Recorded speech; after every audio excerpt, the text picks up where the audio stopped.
Hi, what's good, guys? It's Joshua here. I wanted to shoot a quick video regarding how to be more productive during COVID-19 because, like I said before, I feel like it's a massive opportunity for many of us to scale up and improve ourselves.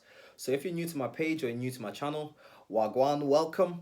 If you're familiar already, then you know what's good. Good to see ya, right? So, guys, I'm not gonna lie to you, right? One of the things that I've really learned from this COVID-19 is I have a new appreciation for things. I am never going to complain about waiting in line at my barber again. I miss my barber, man. My hair's growing, my beard's growing. Yeah, I miss him. I'm not going to complain no more. And I miss the gym. You know what I mean? But these are things that we do to save lives. So if you're staying indoors, you are saving a life. And that's what we do. We save lives. So stay indoors. But anyway, I want to share two quick things that will help you out with your productivity, and they're simple, easy to apply, and I feel like they'll at least improve your productivity by 40% minimum because they're really helping me out. So I wanted to share.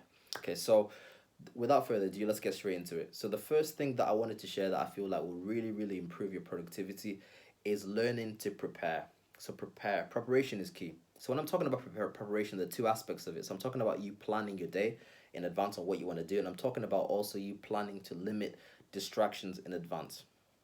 Okay, so when I'm talking about planning to limit distractions in advance, the reason I say this is because the parts of your brain that gets activated when distractions arise. So the three main components of your brain, right? So you've got your sage brain, you've got your monkey brain, and you've got your primal brain.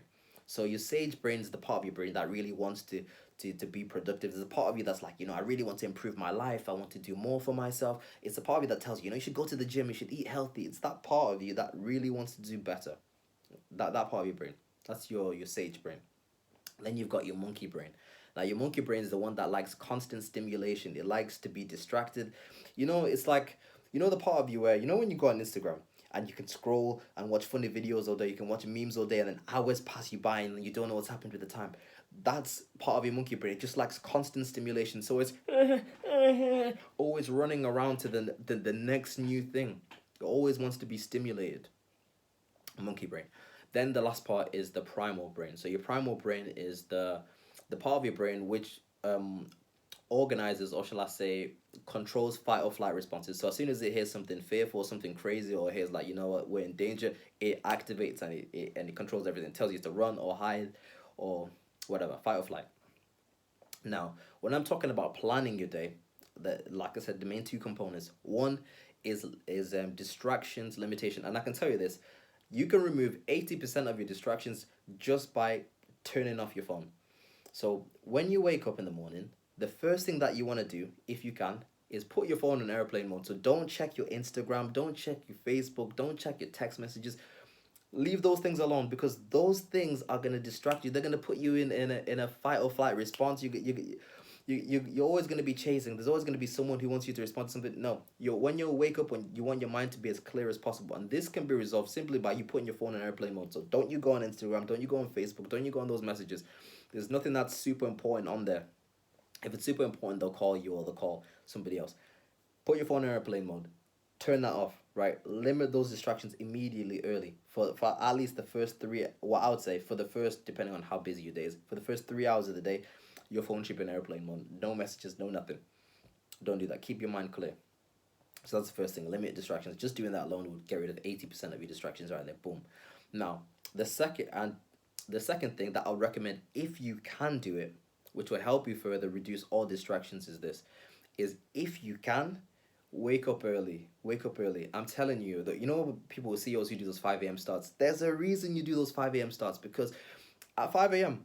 nobody's awake. There are no people around to distract you. Nobody's awake. No businesses are open to distract you. And I'll give you an example. Like today, I'm striving to wake up to get myself my body clock back to those 5 a.m. starts because currently right now it's a mess. I've been watching Money Heist, so I'm all over.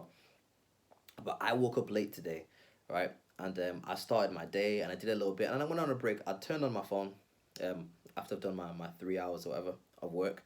And then guess what happens? Immediately, ping, ping, ping, ping, ping. All these messages are coming through. There's an emergency with my internet provider or whatever, so I have to call them and I spend hours talking to them on the phone trying to resolve this thing.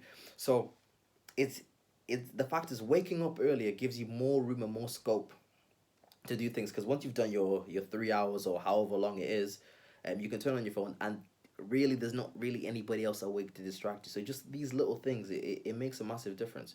So if you can, wake up at 5 a.m. We all can, but depending on your circumstances, wake up early. But if not, at least turn off your phone for the first few hours of the day. That will massively improve things. Now, the second thing that you want to do is, like I said, when it comes to preparation, is plan your day in advance or plan your weeks in advance, whatever. Now, when you plan your day in advance, you know exactly what direction you want to go. You want to have your main priorities in order, so the main things first. You want to reduce the amount of decisions you make in the morning. So you want everything set up. So first of all, decide what you want to do, what you want to achieve for that day, and then lay it out. Because once you've got a plan, right, you know what direction you're going in, and then you're less likely to be susceptible to the plans of others. But really, you can't really be too susceptible to the plans of others because everyone's locked down. But you know what I mean. You won't be wishy washy. You won't be pulled in other directions because you know what the objectives for the day are. And on top of that, what you want to do is when you're planning your day, you want to minimize the number of decisions that you make. So when I'm talking about minimizing the number of decisions that you make, I'm saying putting things in place. So for example, for me, what I've done is the night before is I prepare my clothes. So my clothes are already laid out. My clothes are already laid out. I know what I'm going to be wearing. And when I've got my work downstairs in the office as well. So when I go into my office, I've got my books open. I've got my laptop open with the browser that I need open at the time, because those little things are things that reduce mental energy. Because you have to understand that your mind is kind of like a battery, right? It's like, like when you charge your phone at night, it starts off at 100%. Like when it's charged, it's 100%. But as you continually use your phone throughout the day, the battery eventually dies, and it lowers and it lowers, and it lowers. Your mind works exactly the same way. Every time you're making small decisions and kind of thing, you're draining your battery, you're draining your mental battery. That's why those CEOs like Steve Jobs, they wore the same clothes every day, because it's those little things that reduce mental energy, reduce um the use of your mental faculty. You want to keep them preserved as long as possible, right? So you don't need to make any massive decisions. It's all laid out for you. So that's one thing you can do: lay out your stuff, plan your day in advance. Now, the second thing that you can do is create yourself a morning routine, so a morning ritual, something that's going to put you into state. Now, the reason state is so important is because the emotional state that you're in really dictates the amount of ability that you can use at any given moment in time. So deep this, the times where, like, for example, when you've been excited, when you've been motivated, when you've been thrilled, when you're alert, you operate in a completely different level than when you're fearful, when you're worried, when you're stressed. It's completely different. Like haven't you ever had moments where you're a genius, you just on it, you're on the ball, like you're just on fire. Nobody can put you out, and you're just like, yeah, today's my day. And then days where you're a bit slow, you're sluggish. What all that has to do with is the emotional state you're in at that moment in time. When you're in a good emotional state, an emotional state of focus, concentration, motivation, you operate completely differently. And that's what you want to do when you have to create a morning ritual that puts you into that emotional state, that makes you feel good. Because when you feel good early in the morning, my friend, yeah, you're ready, and you're ready to smash the day. You want to be in that frame of mind. There's certain things that you can do, and you got to figure out for yourself. But for me, what I normally do for my morning routine is I wake up, I have my shower, get my clothes and everything. Then I watch a little motivational video, and then I'll do something spiritual to help myself out. So that depends on what you are. So if you're Christian, you can read your Bible, or you can meditate, or you can read the Torah, or whatever. Do something that will make you feel good, make you feel at ease, put your mind at ease, or whatever. You can even exercise, whatever, and then immediately you go attack the day. Do things that put you into state. So you need to figure out what your morning routine is, because once you've got a little bit of predictability, your mind will learn and know that when this and this and this happens, this means that I'm ready to go. You've got your prep, you've got your ritual. You need that, because I always feel like if everything's sporadic and you're not planning, you're just getting up and going, you feel stressed. I don't know about you guys, but I feel stressed. I'm like, I don't know what to do, and I'm in a rush. So you want to center yourself at the start of your day, and then you can go attack whatever things you've laid out. These little or three little things will massively improve your productivity. I can guarantee it. So I say try it now, and you'll smash it. So quick roundup: plan your day in advance, right? So when I say plan your day in advance, plan what you're gonna do. Minimize decision making, okay? Limit all distractions in advance. The second thing as well is create a morning ritual. Put yourself in a peak state, however that looks for you. Put yourself in a good emotional state, music, whatever it is, and you'll find that your productivity will improve massively.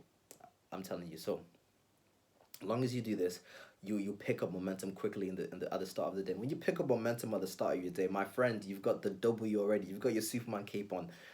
So it'll make it easier. So that's the video of the day, guys. I hope you found value in it. Have a good day. Much love. Bye bye.